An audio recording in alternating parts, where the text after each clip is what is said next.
અમદાવાદમાં હવે આરઓ અને ફિલ્ટરની લોકોને જરૂર જ નહીં પડે અને એક દિવસ એવો આવશે કે લોકો તેનો યુઝ પણ નહીં કરે અને એ ખંભાતી કુવા દ્વારા જી હા, જે દ્રશ્યો તમે જુઓ છો એ ખંભાતી કુવાના છે.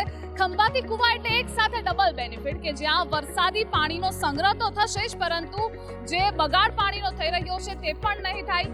જમીનનું જે સ્તર છે તે પણ ઊંચું લાવવામાં તે મદદરૂપ થશે.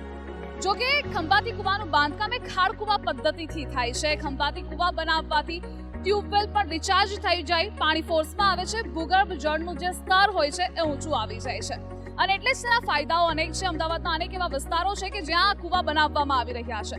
વરસાદી પાણીનો નિકાલ માત્ર 1.5 જ કલાકની અંદર થઈ જાય છે અને અંદાજે 75 થી 80 હજાર લીટર જેટલું પાણી આના માધ્યમથી જમીનમાં ઉતારી શકાય છે. એટલે કે ઉનાળામાં જ્યારે પાણીની જરૂરિયાત પડે ત્યારે જમીનની સ્તર ઊંચા લાવી શકાય, ટીડીએસનું લેવલ ઘટાડી શકાય, જેથી લોકો આરઓ વગરનું પાણી ભવિષ્યમાં પી શકે. જોકે આ કૂવો બનાવવા માટે 30 ફૂટ ઊંડો ખાડો કરવામાં આવે છે. જે દ્રશ્યો તમે જોઈ રહ્યા છો તેમાં એક રિંગ મજબૂત બનાવવામાં આવે છે. અંદરનું ચણતર કાણાવાળું હોય છે અને જેના કારણે જમીનમાં પાણી ઉતરવામાં સફળતા રહે છે. આસપાસનો જે વિસ્તાર હોય છે ત્યાં એ પણ એટલો જ ફળદ્રુપ બની જતો હોય છે.